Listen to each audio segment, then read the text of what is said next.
Stuff. Okay. All right, bye. Oh, I'm live. Hi, everybody.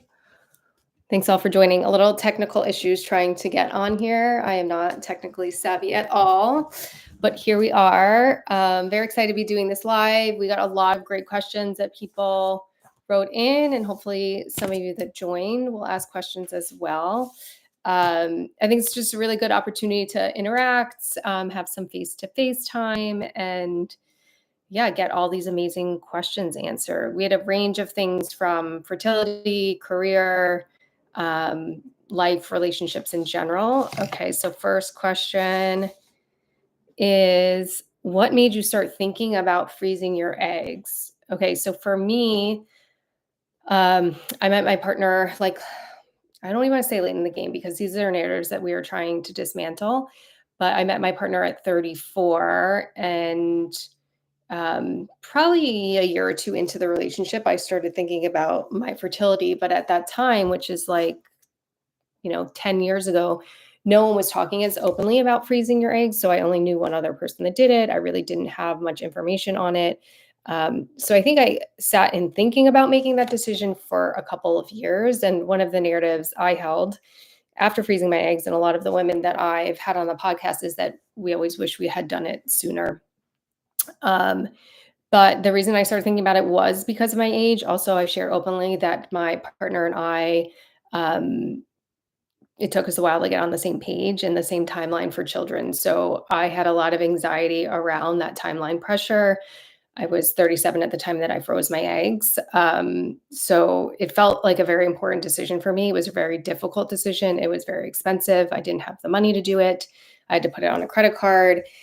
And there was like this hopelessness to it too, because of the narratives like these fertility clinics gave me. At my age of 37, the stats were not good. So there was a lot of stress and anxiety around, I'm going to pay all this money and for what? But ultimately, I decided to go forward with it because I didn't want to look back in 3 years, 4 years, and just be in a position where I wish I had frozen the eggs. I will say that I got pregnant naturally at 39. I didn't have to use eggs for that. And thus far in my secondary infertility journey, those eggs have not worked for me at this point. We did make embryos, but I've had 2 failed transfers and 1 transfer that's ended in a miscarriage. I would not go back and change that decision. I would not freeze my eggs, but I kind of think it's important to put all the information out there. So that's why I decided to freeze my eggs. We have a question from someone here. I'm 47. I feel so stuck in my job. I'd like to go back to school and start again, but is it too late for me? No, it is never too late. I literally had someone else DM me about being a little younger than 47, but thinking about this real pull to be a therapist and go back to school for it. And she asked for advice, and I'd say, just go for it. Time is going to pass anyway, and you might as well follow your dreams.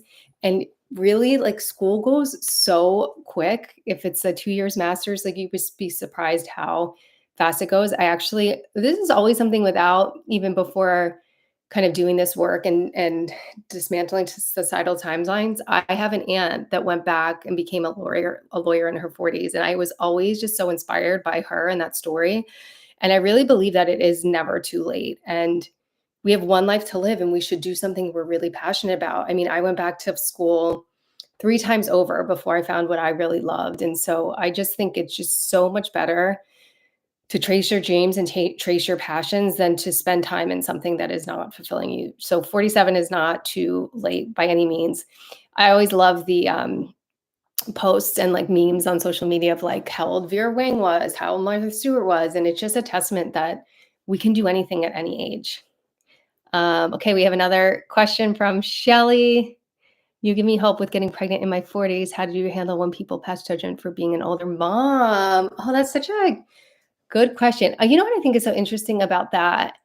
I don't know if people know how old I am. In my mom friends circle, I guess fortunately in a way, I don't look my age. I don't feel my age. For me, the age thing comes up more. And if I do the mental math of how old I'll be when my son will be a certain age, and just thinking about being an older parent for him as he gets older. But, there's only so much I can do about that. And the thing that I can do about that is stay young and stay healthy.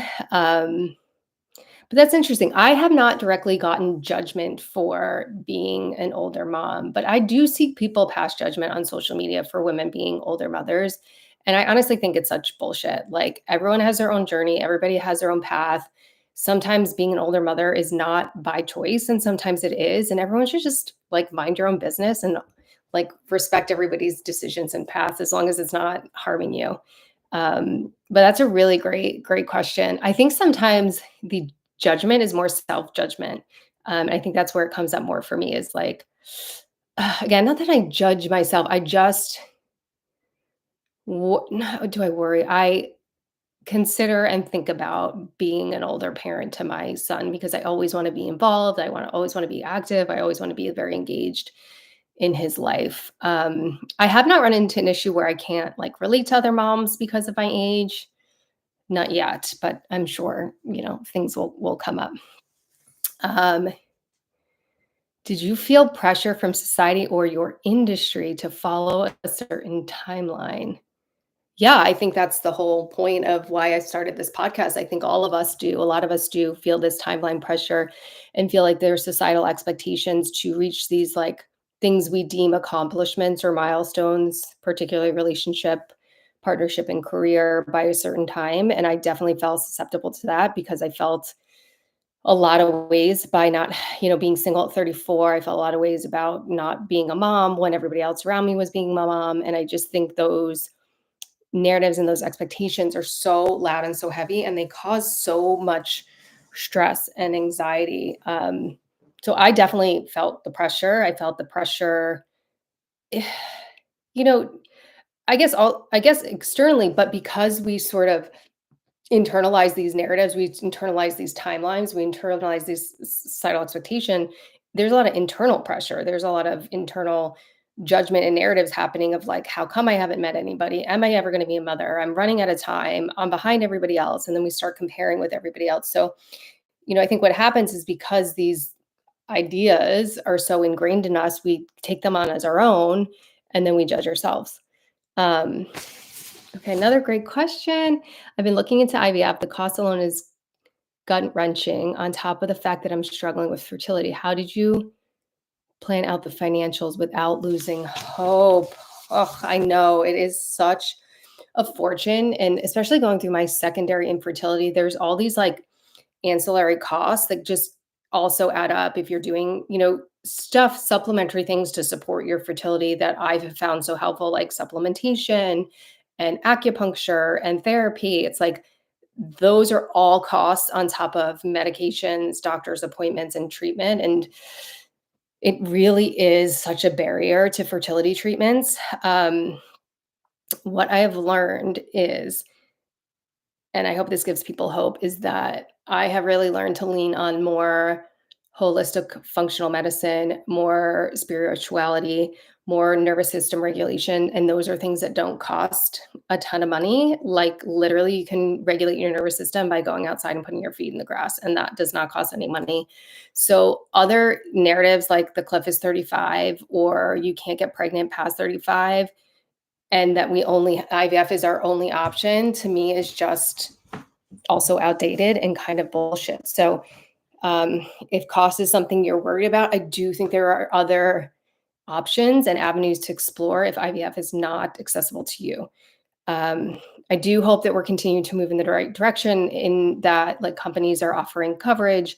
There's certain clinics that offer like payment plans, or there's a company, and I'm blanking on their name, where there's like if you donate half your eggs, you get egg freezing for free. So there are better options out there right now, but it is still very costly. But again, I have learned there are less expensive ways to kind of heal your body and help your fertility, whether that get again lifestyle, nutrition, nervous system regulation, like it all is very impactful. Some people will say very differently, but I disagree with them. Um, Okay, thanks for the advice. The pressure to keep is surreal. How do you navigate comparison with social media? Embryo adoption. Okay, let me get to this question first. Okay, navigate comparison with social media. Yeah, it's a really tough one because, these platforms give us all these access and insight to people's lives that a lot of times are these like curated perfection or curated like highlight reels, best moments. And so we have to be really careful how we engage with social media.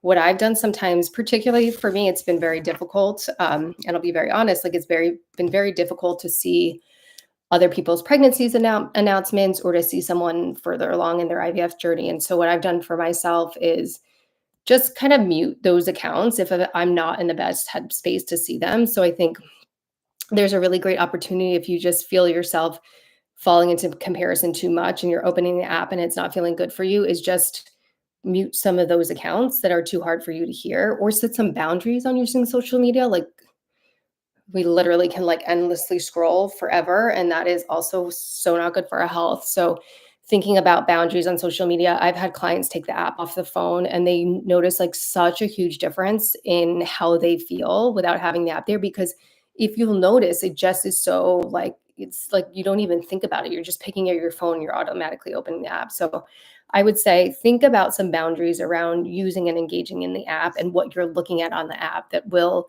keep you from falling down that comparison rabbit hole. The other thing I like to keep in mind too is if, you don't do any of those things and you're still seeing things that are um, getting you caught in comparison, is knowing it's curated, knowing it's a highlight reel, and knowing we don't know the full picture. But also sometimes comparison is not a terrible thing. Like sometimes a comparison can be like a cue to something we truly desire, something we actually want or want to work towards. So for example, for me, I'm not going to compare myself to somebody that has like a Ferrari. That's not going to set off anything in me because I don't desire that. But again, if I'm going to see somebody that's pregnant, it's like it is touching on my deepest desire. So it does tell me something. But again, I think boundaries around it is good. Okay. I love this name, Rat and Turtle Take a Walk. What are your thoughts on embryo adoption? Love it. Love it as an option. I had an amazing guest on the podcast. One of the ladies from the podcast, What the Fertility, did embryo adoption. Her and her husband successfully had a son through embryo adoption. And it's just such a beautiful choice. And it was actually a choice that she didn't realize was available to you. I think her story was like someone saw it on the news and like, shared it with her. So I think it's such a beautiful adoption for couples or individuals who want to have children that for whatever reason can't successfully get genetically normal embryos. It's such a beautiful adoption, and hopefully people talk about it more and share more, because I'm not sure how many people really know what goes into that. But I love that as an option. Oh, has your own great. These are such good questions. Has your own fertility journey changed the way you practice as a therapist? Wow. Okay. Um, yes. Yes. It's changed a lot of things. What I'll share and say is that um coincidentally and not by any planning of any means, I had decided in November of 2023 to take a very big step back clinically. Um, And I didn't really I had no idea or way of knowing at that time that that would also kick off the start of this, like, very difficult fertility journey. So, in hindsight, that timing was kind of a blessing, because this fertility journey has made it very difficult for me to show up completely as my best self. And there have been moments, particularly after miscarriage and loss, where I've had to cancel sessions. I just emotionally could not show up for anyone else. So I think in that way, it's changed how um, I am as a therapist. I think having my son changed me as a therapist completely. There was this whole new, I was always like empathetic and sensitive, but it was like this whole new sensitivity chip that like was kicked off after having him. Also, I have a real passion for this space now. And, if there is a time in my career that I come back to more clinical client facing work, I will probably work more with fertility. Right now, while I'm still in it, that would be very difficult for me. But yeah, I think going through something challenging and traumatic does give you different relatability and lens on things. And, as therapists, like our lives do impact our work. We're humans too. Um, what has been the hardest part of being so open about your own journey? Um, A couple things. One is I really admire women that share in real time. There are women on social media that share, like, minute by minute, like, their transfer date, their first betas, their second betas, their positive, their loss. I've never been anyone that has been able to share in real time. That's just not me. And again, credit and respect to people that can do that, but I just can't imagine thinking to get on social media after getting bad news or having a miscarriage. I just blows my mind. I can't even think about doing it. Um, what I'll say is I am also very excited to share more about my journey. I have learned so much. I have so many strong thoughts and opinions on the fertility space, what's missing, what's lacking, what's not okay. And for me personally, when I'm through it is when I'll feel more comfortable to share a lot of the things that I've learned and a lot of things that I've been through. So I think that's been the hardest part is that there's so much I do want to share and so much more I want to share. And I'm just not in the space to do it yet, but I will. I promised everybody I will. It is so important to me that other women don't experience what I have going through this fertility journey. Um, Ooh, which one of your podcast episodes would you recommend to us to check out first if you're a first time listener? Okay, so what I really love about what we've done on YouTube, if you guys are watching on the channel, is that there are like playlists. So we have different categories or things that we talk about. We talk about dating, we talk about egg freezing and fertility, we talk about career. So depending on what you're looking for, I would go to one of those playlists and pick one of those episodes. If you're a very first time listener, I think it'd be good to listen to some of the first solo episodes I did very beginning season one, just to get to know a little bit more about me, a little bit more about why I started the podcast. So that I think that would be a really great place to start. But we have so many amazing episodes. That's really a hard question to answer. Is there a dream guest you would love to have on the show? Yes, I do. I have lots of dream guests, and I've had a lot of amazing guests, and we have so many exciting guests coming up. But I would truly, truly love to have Khloe Kardashian on the podcast because I love a lot of things. I love so much about her. I love how vulnerable and raw and real she is, but I love the narrative that she is perpetuating about her excitement to be in her 40s and just highlighting that it's never too late to do anything. It's like her 40s is her era right now, and she is totally thriving. I also, want to share a surrogacy journey and that she's been through that. So I think for so many reasons, she would just be such an incredible guest and she's so inspiring. What role does community play in healing from fertility struggles or breakup grief?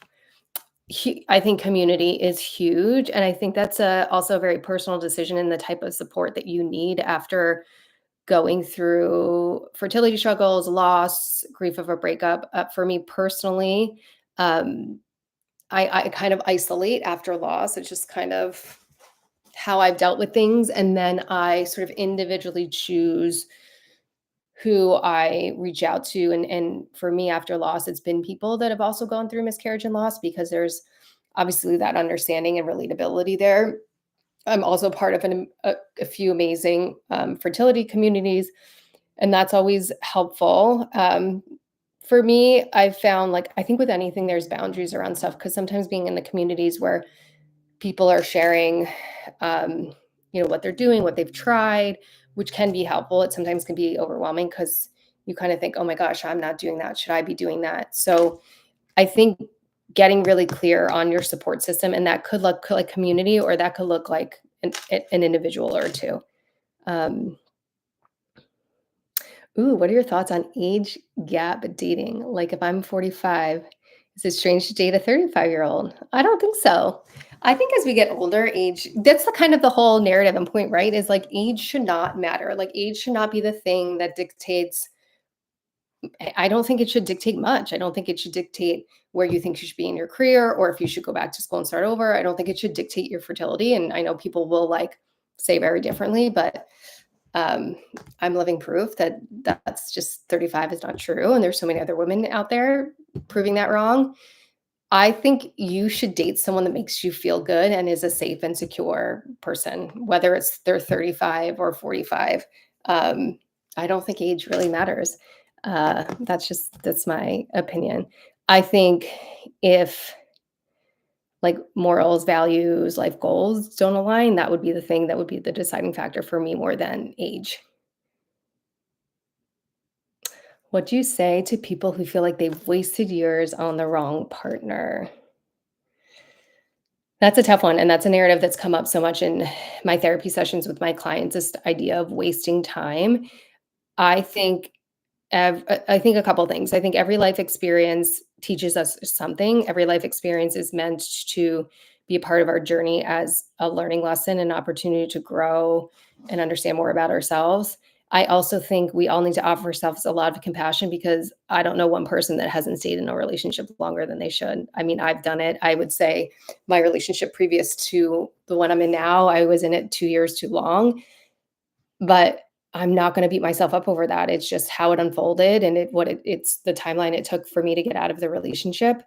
Um, so I would offer yourself compassion there. Sometimes it takes us more time, and even when we know it's not right, and even when we know we deserve more, sometimes it's hard to move on and get out. So a little bit of a compassion and trying to not look at anything as wasted, trying to look at it as like, what can I learn from this? What can I take away from it? I think the only waste of time is if you don't take something away from it, or you don't learn something from it, or you just keep repeating the same pattern over and over again. Again, sometimes breaking patterns takes a long time too, but I don't like the narrative of wasting time. Ooh, how do you help clients manage dating burnout, especially in their 30s and 40s? Amazing questions everybody's asking. This is a really interesting one. And um, I think because I think I know, and I've seen because of this timeline pressure for women, especially in their 30s and 40s, they feel like they can't take a break from dating. So they just keep pushing forward. They keep going on the dates. They keep opening the apps. They keep swiping even when they are burnt out, even when they can't show up their best selves, there isn't this permission to pause because they're like, I'm running out of time. So, my biggest piece of advice, if you are facing dating burnout, that is a cue for you to take a break. And the best use of your time is probably stepping back, regrouping, getting out of burnout. And then so you can feel refreshed and re enter dating your best self. And I know that's very difficult, especially in this age range, to feel like you can pause. I had a client who was constantly in dating burnout, like constantly, but she was aware of it. And we talked about like the meaningfulness of a break and a pause. And she just could not stop. She could not stop. And she was not dating productively. She was not dating in a way that was fun for her. She was not dating in a way that would allow her to show up her best self and see whoever she was on a date with, like exactly who she was. So my advice would be like take a break and pause and delete and close the apps. Okay, maybe we'll take a couple more questions. I've been rambling for 23 minutes here. Let's see some of the questions that people wrote in from Instagram. Um, what was the emotional journey like leading up to egg freezing? Oh my gosh. Well, for me particularly, and there's so many guests on that have shared their stories, so definitely go check out the podcast. Everybody's journey is unique, but there are similarities. For me, it was very emotional because I was in a relationship and we were not aligned on children. And one of the suggestions the clinic had made to me was to freeze embryos because there's better outcomes with embryos versus eggs. And that was something I presented to my partner, and he wasn't ready to do that. So that was very upsetting and hurtful to me. And then, for me, it was a narrative that I had to do this because I was 37 and I was running out of time. And so, a lot of women, which is so great for them, their experience and their feeling around it was like feeling empowered and feeling like I'd make this amazing decision to um, preserve my fertility and take the timeline back. But for me, it wasn't that. It was like, I'm in this place, I'm at this age, I have to do this. And so that brought up so many emotions for me, so many narratives for me, so many bad feelings for me. And it really did surprise me the range of emotions that came up. That was probably the more difficult part for me of the egg freezing, not the needles, even though I hate the needles, not the needles, not the appointments, not the medication. It was like the emotional roller coaster of it. What's a reframe for people who feel ashamed or embarrassed to still be dating later in life? Like, I'm about to introduce my eighth boyfriend to my family and they make jokes. Oh, it's so mean. I'm so sorry that that's your experience. Um, we can't control what other people are going to feel and think. And again, boundaries are a beautiful thing. If your family does do that, I would set some boundaries around what you share with them, who you introduce to them, or maybe if it's important for them, for you to have them meet your family right now, like a serious conversation about how it makes you feel when they make jokes like that. Sometimes we're our worst critics and we're our biggest judges. And I say what I said earlier in the other question is like more compassion to yourself. And, you know, if other people are judging yourself, be your best friend and don't judge yourself.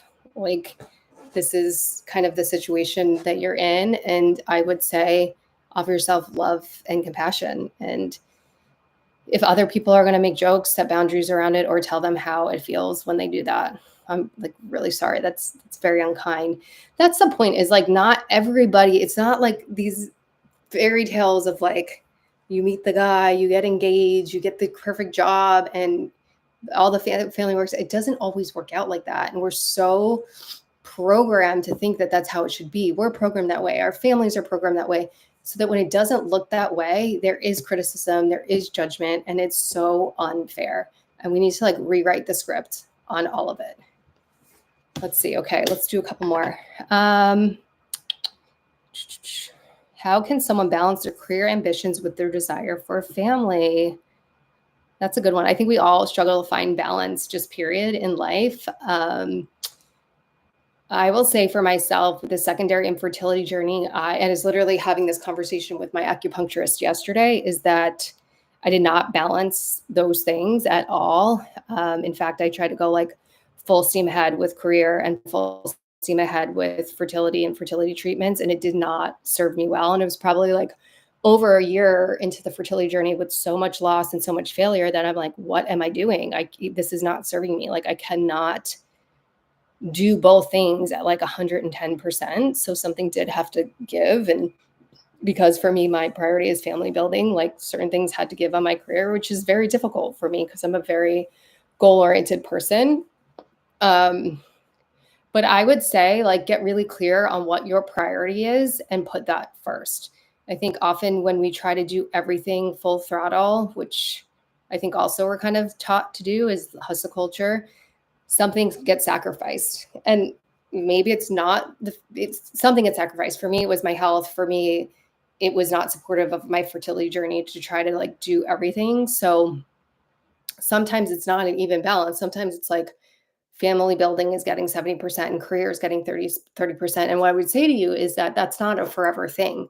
So if you're in a season where career comes second, and that doesn't mean like letting go of your career, but it might mean like not accomplishing 800 million things that year or 2 years when you're trying to build your family, knowing that there will be a season where that can recalibrate, where career can be the bigger percentage because you've accomplished the family building. But it's really for you to decide what's the priority. Um, and for me, it took over a year of pushing both things forward and realizing that was not working or helping me accomplish any of my goals. Um, let's do one more. Do you talk to friends? Let's see. How did you research clinics and choose the right one? What surprised you most about the egg freezing process? I literally do not know to this day how I chose the clinic where I froze my eggs. Um, I will say I would not recommend them. I would not go back to them. I think at the time, again, almost not 10 years ago. Wait, I'm bad at math. 7 years ago? I don't know. The math might be wrong there, but um, it was probably one of the only ones I knew about, or someone had told me about them. I don't really know how I found myself there. Right now, there are so many more options out there, which is incredible. Um, but I don't know how I found my way there. I ended up freezing my eggs there and doing my first transfer there, which was a really horrible experience. A lot of lack of clarity, a lot of lack of communication. I felt lost throughout the whole transfer process. It was really not a good experience. But if I were someone looking into egg freezing now, again, there are so many other options. So I would choose at least 3 to 4 clinics, and I would do consults. I would go there. I would speak to the team. We have a really great egg freezing guide on our website at quiettheclock.com, where we walk through a lot of questions that you can ask because they're important questions. Certain things of like, what's the expectation for communication? Who am I going to be communicating with? Is it going to be a nurse? Is it going to be doctor? Like, how often can I expect to be talking to someone? How am I going to have questions answers? Like, these are really great things to know before making a choice. I also say, like, go into the clinic because see how you feel there. Like at this clinic I'm talking about, it's little things. Like I went into the bathroom and it was like so dirty. Like that says something to me. That makes me feel a certain way about being there. So I think it's really important to like understand how the clinic works and understand and feel what it feels like to be there for you. Does it feel good in your body? Does it feel safe? Does it feel supportive? Um, I would take your time with picking where you do that because it's a very big decision and it's a very big investment. And so you want to feel really safe and supported wherever you go. Okay, I think we'll wrap it up here. Amazing questions. Thank you, everybody, for joining. We're going to be doing these more often. So keep sending in the questions. The ones we didn't get to, we'll make sure to get to next time. If you haven't already, please subscribe to our YouTube membership. We have so many amazing offerings, and we're just really excited to keep building the community there. Wherever you're listening, if you're listening on Spotify, Apple, or iTunes, please leave us a review. That would be amazing. And can't wait to talk to everyone on the next live. Thanks for joining.